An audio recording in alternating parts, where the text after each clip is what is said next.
ओम शांति। प्यारी रूहानी भाई बहनों, आज 27 दिसंबर 2025 की मुरली के मंथन में आपका बहुत बहुत स्वागत है। ओम शांति। आज तो बाबा जैसे बहुत ही प्यार से हम बच्चों को सहला रहे हैं। जी हाँ, बिल्कुल। आज प्यारे बाबा हम बच्चों को जैसे अपनी रूहानी गोद में बिठाकर बहुत प्यार से, बहुत मीठेपन से धीरज बंधा रहे हैं। एक माँ जैसे अपने थके हुए बच्चे को देखकर कहती है, बस बेटा थोड़ा और धीरज रख, घर आने ही वाला है। बिल्कुल वही स्नेह, वही धीरज आज बाबा हम बच्चों को दे रहे हैं। जी। एक बहुत ही मीठी खुशखबरी सुना रहे हैं कि हमारे सुख के दिन बस अब आ ही रहे हैं। जी हाँ, और आज का जो सार है, बाबा के जो मीठे महावाक्य हैं, वो तो जैसे मतलब जन्मों जन्मांतर की सारे कल्प की थकावट को एक पल में मिटाने वाले हैं। बिल्कुल। बाबा ने कहा, मीठे बच्चे, तुम्हारे दुख के दिन अब पूरे हुए। तुम अब ऐसी दुनिया में जा रहे हो जहाँ कोई भी अप्राप्त वस्तु नहीं। वाह!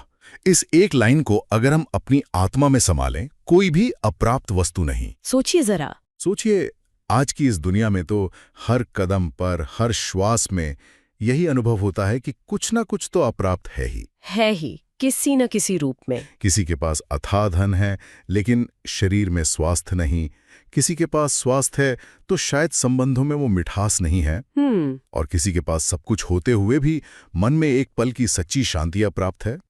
और हमारा प्यारा बाबा हमें भविष्य का कितना सुंदर दर्पण दिखा रहे हैं। जी, कि तुम एक ऐसी दुनिया में जा रहे हो जहां अप्राप्त शब्द ही मतलब शब्दकोश में ही नहीं होगा। बिल्कुल, वहाँ तन भी संपूर्ण निरोगी कंचन काया होगा, मन में खुशी और शांति के सिवाय और कोई संकल्प ही नहीं। जी। धन संपत्ति इतनी होगी कि उसकी गिनती करने की भी जरूरत नहीं पड़ेगी। और संबंध इतने मधुर और स्नेह से भरे होंगे कि वहाँ कभी किसी से कोई अपेक्षा ही नहीं होगी। प्रकृति भी दासी होगी। हमारे पुरुषार्थ में जैसे पंख लगा रहे हैं। सही कहा। और इसी सुखधाम की मधुर याद और इस पुरानी दुनिया की कड़वी सच्चाई को हमारी बुद्धि में स्पष्ट करने के लिए बाबा ने आज हम बच्चों से एक बहुत ही गहरा ज्ञानयुक्त प्रश्न पूछा है। जी। बाबा पूछते हैं, किन दो शब्दों का राज तुम्हारी बुद्धि में होने कारण पुरानी दुनिया से बेहद का वैराग्य रहता है? जी, और इसका उत्तर ही तो आप देखिए सारे ज्ञान का निचोड़ है, सारे चक्र का सार है। बिल्कुल। बाबा कहते हैं,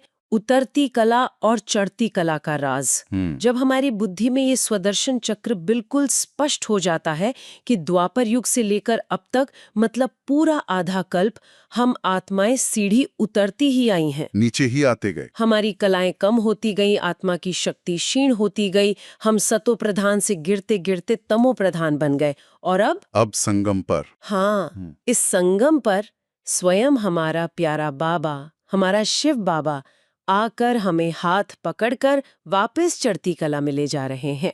तो जब ये सत्य बुद्धि में बैठ जाता है तो इस पुरानी उतरती कला वाली दुखी दुनिया से वैराग्य आना कितना सहज और स्वाभाविक हो जाता है। सही कहा। फिर इस दुनिया में दिल लग ही नहीं सकती। जैसे किसी व्यक्ति को ये पता चल जाए कि उसका जो पुराना जर्जर टूटा फूटा घर है, उसे छोड़कर अब उसे एक नए आलीशान सर्व सुविधाओं से संपन्न महल में जाना है, तो क्या उसका मन उस पुराने घर की दीवारों से, उसकी टूटी हुई छत से अटकेगा? कभी नहीं। उसे तो हर पल उस नए महल की याद आएगी। बस वही बात है। बाबा हमें यही याद दिलाते हैं कि हमारे लिए अब ये कलयुग रूपी पुराना घर पूरा हुआ।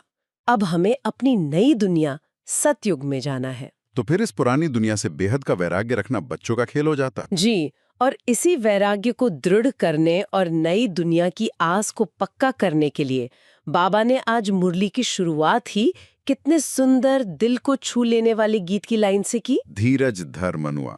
हाँ, धीरज धर मनुआ। बाबा हम रूहानी बच्चों को, हम आत्माओं को पुकार कर कह रहे हैं कि हे मेरे मीठे मनुआ, हे मेरी प्यारी आत्मा, अब धीरज रखो। बस सुख के दिन आने ही वाले हैं, थोड़ा ही समय बाकी है। जी। बाबा हमें ये स्मृति दिलाते हैं कि ये कोई साधारण समय नहीं है, ये पुरुषोत्तम संगम युग है। पुरुषोत्तम संगम युग। सोचिए, पूरे 5000 साल के कल्प वृक्ष में ये कितना छोटा सा लेकिन सबसे महत्वपूर्ण युग है। हाँ, सबसे महत्वपूर्ण। सिर्फ इसी युग में स्वयं परमपिता परमात्मा हमारा बाप, शिक्षक और सद्गुरु बनकर हमें पढ़ाने आते हैं, हमें राजयोग सिखलाते हैं। और इसी युग में हमारा कायाकल्प होता है। कायाकल्प हमारा सबसे बड़ा परिवर्तन होता है। हम तमो प्रधान से सतो प्रधान बनते हैं। जी। आत्मा जो आयरन एज्ड यानी लोहे जैसी जंग खाई हुई काली हो गई थी, उसे बाबा ज्ञान और योग की अव्यभिचारी भट्ठी में डालकर सतो प्रधान गोल्डन एज बना देते हैं। और जब आत्मा ही सोने जैसी पवित्र बन जाएगी तो उसे सतयुग में शरीर भी तो नया सतो प्रधान कंचन काया चाहिए ना। बिल्कुल। तो बाबा कहते हैं, बच्चे तुम बस आत्मा को पावन बनाओ, फिर ये पुराना छोला छोड़कर नई दुनिया में तुम्हारा नया देवताई शरीर तुम्हारा इंतजार कर रहा है। वाह, कितना सुंदर भाग्य है हमारा। जी। और इस पावन बनने की यात्रा को, इस चढ़ती कला के मार्ग को बाबा ने आज ज्ञान मार्ग और भक्ति मार्ग के अंतर से बहुत ही स्पष्टता से समझाया है। जी, बाबा ने बिल्कुल दो टूक शब्दों में कहा कि भक्ति उतरती कला का मार्ग है और ज्ञान चढ़ती कला का मार्ग है। आधा कल्प हमने भक्ति की, अनगिनत शास्त्र पढ़े, कथाएं सुनी, तीर्थ किए, व्रत नेम रखे, क्या कुछ नहीं किया। लेकिन परिणाम क्या हुआ? हम सीढ़ी नीचे ही उतरते आए, कलाएं कम होती गईं। आत्मा की शक्ति घटती गई, क्योंकि वो सब मनुष्य गुरुओं द्वारा रचे हुए शास्त्र थे, जिनमें अनेक मतांतर थे। बिल्कुल। लेकिन अब संगम पर स्वयं सत्य बाप आकर हमें एक सत्य नॉलेज सुना रहे हैं, जिससे हम 21 जन्मों के लिए देवी देवता बनते हैं। और बाबा तो यहाँ तक हिम्मत देते हैं कि इस सत्य को सुनाने में कभी डरो मत। जी हाँ। कोई अगर शास्त्रार्थ करने आए, बहस करने आए, तो उनसे उलझना नहीं है, लड़ना नहीं है, प्यार से समझाना है। उन्हें बहुत प्यार से और अपने स्वमान में टिक कर निश्चय से समझाना है कि शास्त्र, वेद, उपनिषद, गंगा स्नान, तीर्थ ये सब भक्ति कांड है। ये उतरती कला का मार्ग है। हाँ, उतरती कला का मार्ग है।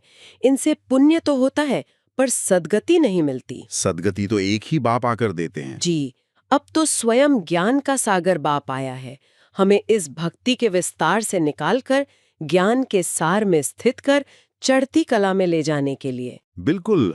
और इस चढ़ती कला की यात्रा में जो सबसे बड़ी रुकावट है, जो पत्थर हमें बार बार नीचे गिराता है, बाबा ने आज उस पर भी हमारा ध्यान बहुत गहराई से खिंचवाया है। और वो है विकार। जी, बाबा ने आज पवित्रता पर बहुत जोर दिया है। बहुत जोर दिया है। बाबा कहते हैं, देह अभिमान पहला और सबसे बड़ा अवगुण है और काम महाशत्रु है। महाशत्रु? ये कोई छोटा मोटा दुश्मन नहीं है, ये महाशत्रु है, जिसने आधा कल्प हमें हराया है, हमें स्वर्ग से नर्क में गिराया है। सही कहा। और आज बाबा हमें इस महाशत्रु पर सदा के लिए विजयी बनने का महामंत्र देते हैं। इस काम महाशत्रु पर जीत पाने से तुम जगत जीत बनेंगे। जगत जीत? क्योंकि सतयुग में जहां हम जा रहे हैं, वहां इस रावण राज्य का, इस महाशत्रु का नाम निशान भी नहीं होता। वहां संपूर्ण पवित्रता और निर्विकारी दुनिया होती है। जी। और बाबा सिर्फ प्रेरणा नहीं देते, बाबा हमें बहुत कड़ी चेतावनी भी देते हैं। बाबा की हर बात में कल्याण समाया है, इसलिए वो हमें हर खतरे से सावधान करते हैं। बाबा कहते हैं कि अगर बाप से संपूर्ण पावन बनने की प्रतिज्ञा तोड़कर कोई बच्चा विकार में जाता है, तो उस पर 100 गुना दंड पड़ जाता है। 100 गुना? बाबा ने मिसाल भी कितना शक्तिशाली दिया है कि जैसे कोई 5 मंजिल से नीचे गिरे तो उसकी हड्डियां चकनाचूर हो जाती हैं, शायद वो दोबारा खड़ा भी ना हो पाए। हाँ, वैसे ही ज्ञान में इतनी ऊंचाई पर चढ़कर, ब्राह्मण कुल का बनकर, फिर विकार रूपी कीचड़ में गिरने से आत्मा की स्थिति चकनाचूर हो जाती। बाबा ने तो यहाँ तक कह दिया कि ऐसे बच्चे को फिर ब्राह्मण भी नहीं, शूद्र कहा जाएगा। जी, शूद्र, क्योंकि उसने बाप से की हुई प्रतिज्ञा को तोड़ा, उसने ईश्वरीय मर्यादा को तोड़ा। और ये बातें बाबा हमें डराने के लिए नहीं, नहीं, बल्कि बहुत प्यार से सावधान करने के लिए, हमारी ही सुरक्षा के लिए बताते हैं, ताकि हमारा बना बनाया भाग्य बिगड़ ना जाए। जी, और इस महाशत्रु पर जीत पाने की युक्ति भी बाबा ने बहुत सहज और श्रेष्ठ बताई है। वो है हद के संन्यास और बेहद के वैराग्य का अंतर समझना। हाँ, बाबा सन्यासियों का उदाहरण देते हैं कि वो पवित्रता को धारण करने के लिए अपना घर-बार, परिवार सब कुछ छोड़कर जंगलों में चले जाते हैं। जी। बाबा कहते हैं, ये है हद का सन्यास, वो निवृत्ति मार्ग वाले हैं। पर बाबा हमें ये शिक्षा नहीं देते। नहीं, हमारा मार्ग तो श्रेष्ठ प्रवृत्ति मार्ग है। बिल्कुल, बाबा हमें कायर नहीं, वीर योद्धा बनाते हैं। हाँ। बाबा कहते हैं, घर में रहते हुए पवित्र जीवन जीना है। स्त्री पुरुष इकट्ठे रहो, भागना नहीं है। लेकिन बुद्धि में इस पुरानी विकारी दुनिया से बेहद का वैराग्य हो। जी। हम इस दुनिया में रहते हुए भी जैसे इसके नहीं है। हम कर्म करते हैं, अपनी जिम्मेदारियां निभाते हैं। हाँ। पर हमारी बुद्धि अपने प्यारे घर, परमधाम और अपनी नई दुनिया सुखधाम में लगी रहती है। जी। इसी को कहते हैं कमल पुष्प समान जीवन। वाह। कीचड़ में रहते हुए भी कीचड़ से न्यारा और प्यारा रहना। ये पवित्र प्रवृत्ति मार्ग बाबा की ही तो देन है। दुनिया में कोई ये सिखा नहीं सकता। और इस मार्ग पर सफलतापूर्वक चलने के लिए हमें अपनी श्रेष्ठ संप्रदाय की स्मृति रखना बहुत जरूरी है, जिसका जिक्र भी बाबा ने आज किया। जी, बाबा हमें कितना ऊंचा नशा चढ़ाते हैं। बहुत। बाबा याद दिलाते हैं कि हम अब ईश्वरीय संप्रदाय के हैं। हम सीधे सीधे ईश्वर शिव बाबा की संतान हैं। प्रजापिता ब्रह्मा हमारे अलौकिक पिता हैं और इस नाते से हम सब आपस में भाई बहन हो गए। भाई बहन। जब ये भाई बहन की दृष्टि और स्मृति पक्की हो जाती है तो विकारों का संकल्प भी स्वप्न में नहीं आ सकता। ये पवित्रता की सबसे मजबूत और प्राकृतिक नींव है। जी, बाबा ने कहा भी खबरदार रहना, हमारा बच्चा बनकर कोई क्रिमिनल काम नहीं करना। बाबा का हर बच्चा बाबा की इज्जत है। जी। बाबा ने इंद्र सभा का मिसाल दिया कि कैसे एक पतित के आने से सारी सभा में बदबू फैल गई। हाँ। बाबा कहते हैं कि इस रूहानी सभा में, इस गॉडली यूनिवर्सिटी में पतितों को आना अलाउ नहीं है। यहाँ पवित्रता ही पहला नियम है और जो इस नियम को तोड़ता है वो अपना ही 100 गुना नुकसान करता है। बिल्कुल। और जब हम इन सब मर्यादाओं पर चलकर संपूर्ण पवित्र बनते हैं तो हमारी प्राप्ति क्या है? हाँ। बाबा ने उसका भी कितना सुंदर, कितना स्पष्ट चित्र आज हमारे सामने खींचा है। सुख धाम की अविनाशी प्राप्ति। जी। बाबा हमें हमारे भविष्य के राज्य की याद दिलाते हैं। कहते हैं, बच्चे, सुख धाम में कोई अप्राप्त वस्तु नहीं होती। कुछ भी नहीं। वहाँ एक राज्य, एक धर्म, एक भाषा, अद्वैत राज्य होता है। कोई लड़ाई झगड़ा, कोई भिन्नता, कोई मतभेद नहीं। जी। सब कुछ इतना भरपूर होता है कि अनाज आदि सब फ्री रहता है। पैसे की कोई बात ही नहीं। सोचिए जरा। नदियां दूध की बहती हैं, अर्थात सब कुछ बहुत सहज और प्रचुर मात्रा में उपलब्ध होता है। सोचिए आज की दुनिया से कितना बड़ा अंतर है। बाबा कहते हैं, देखो 100 वर्ष में ही कितनी महंगाई हो गई है। हर चीज के लिए कितनी मेहनत और चिंता करनी पड़ती है। और सतयुग में वहाँ प्रकृति भी हमारी दासी होती है, सतो प्रधान होती है। कोई मुश्किलात, कोई अभाव होता ही नहीं। वो है ही सुखधाम। वो है ही सुखधाम। और हम बच्चे अभी उसी सुखधाम के मालिक बनने की पढ़ाई पढ़ रहे हैं। वाह, हम बेगर से प्रिंस बन रहे हैं। जी हाँ। ये नशा हमें कितना पुरुषार्थ करा सकता है। हम जो इस कलयुगी दुनिया में देह अभिमान के कारण आत्माभिमानी स्थिति में भिखारी बन गए थे, शांति, सुख, प्रेम की भीख मांग रहे थे, आज वही बाप हमें विश्व का राजकुमार, विश्व का मालिक बना रहे। जी, तो आज की इस पूरी ज्ञान वर्षा से बाबा ने हमें धारणा के लिए कुछ बहुत ही अमूल्य रत्न दिए हैं। जी। जिन्हें जीवन में अपनाकर हम अपनी मंजिल तक बहुत सहजता से पहुंच सकते हैं। जी, आज की मुरली से धारणा के लिए बाबा ने 2 बहुत ही महत्वपूर्ण बिंदु दिए हैं। पहला क्या है? पहला है, बाप से जो संपूर्ण पावन बनने की प्रतिज्ञा की है, इसे तोड़ना नहीं है, बहुत बहुत परहेज रखनी है, अपना चार्ट देखना है, हमारे में कोई अवगुण तो नहीं है। ये पर्सनल चेकिंग के लिए है। जी, ये हमारी पर्सनल चेकिंग और अटेंशन के लिए है। प्रतिज्ञा को हर श्वास याद रखना है। जी। ये कोई साधारण वादा नहीं है, ये बाप से की हुई प्रतिज्ञा है, जिससे हमारा 21 जन्मों का भाग्य जुड़ा है। बिल्कुल। और दूसरी धारणा? और दूसरी धारणा है, गॉडली यूनिवर्सिटी में कभी भी एब्सेंट नहीं होना है। सुखधाम का मालिक बनने की ऊंची पढ़ाई एक दिन भी मिस नहीं करनी है। मुरली रोज जरूर सुननी है। बाबा हमें हमारी पढ़ाई का महत्व याद दिला रहे हैं। जैसे दुनिया में कोई IAS या बैरिस्टर की पढ़ाई कर रहा हो तो क्या वो एक भी क्लास मिस करेगा? कभी नहीं। उसे पता है एक क्लास मिस करने का मतलब कितना बड़ा नुकसान है। तो ये तो विश्व का मालिक बनने की पढ़ाई है। और स्वयं भगवान हमें पढ़ा रहे हैं। हाँ, इसमें एक दिन की भी छुट्टी मतलब पद्मों की कमाई से वंचित रह जाना। बिल्कुल। और जब हम इन धारणाओं को अपने जीवन में प्रैक्टिकल स्वरूप में लाते हैं तो हम बाबा के वरदानों के पात्र बन जाते हैं। जी। आज बाबा का हम पुण्य आत्माओं के लिए बहुत ही श्रेष्ठ और शक्तिशाली वरदान है। हाँ, आज बाबा का वरदान है, हर सेकंड, हर संकल्प के महत्व को जान, पुण्य की पूंजी जमा करने वाले पद्मा पदमपति भव। वाह, पद्मा पदमपति। सूची बाबा हमें हमारे हर संकल्प की वैल्यू बता रहे हैं। हम शायद कभी कभी साधारण रीति से सोच लेते हैं कि एक संकल्प से क्या होता है, लेकिन बाबा कहते हैं बच्चे, तुम्हारे एक एक श्रेष्ठ संकल्प में इतनी शक्ति है कि तुम असंभव को भी संभव कर सकते हो। जी। एक संकल्प से तुम अपना और विश्व का भाग्य बना सकते हो। बाबा ने कितना सुंदर उदाहरण दिया है। जैसे आजकल विज्ञान के यंत्रों से रेगिस्तान को हरा भरा कर देते हैं, जी, सूखी पहाड़ियों पर फूल उगा देते हैं। वैसे ही हम अपने श्रेष्ठ संकल्पों की शक्ति से, अपने शुभ भावनाओं के वाइब्रेशन से किसी नाउम्मीदवार आत्मा को भी उम्मीद से भरपूर कर सकते हैं। किसी दुखी आत्मा को सुख की अंजलि दे सकते हैं। बिल्कुल। बस जरूरत है अपने हर सेकंड और हर संकल्प के मूल्य को पहचानने की। इतना जमा हो सकता है कि हम जन्म जन्मांतर मालामाल रहें।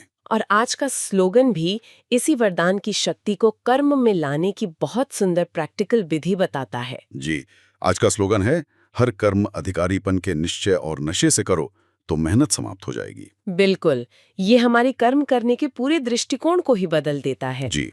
जब हम कोई भी कर्म इस स्मृति से करते हैं कि मैं साधारण आत्मा नहीं, मैं मालिक हूँ, मैं मास्टर, सर्वशक्तिमान अधिकारी आत्मा हूँ, तो वो कर्म हमें बोझ नहीं लगता। एक खेल बन जाता है। हाँ, खेल बन जाता है। मेहनत खत्म हो जाती है और सफलता हमारे गले का हार बन जाती है। ये नशा और निश्चय ही हमें सहजयोगी और सदा विजयी बनाता है। जी हाँ, और आज अव्यक्त बाप दादा ने भी हमें एक बहुत गहरा इशारा दिया है हमारी पुरुषार्थ की गति को तीव्र करने के लिए। जी। बाप दादा कहते हैं, अब संपन्न व कर्मातीत बनने की धुन लगाओ। धुन लगाओ।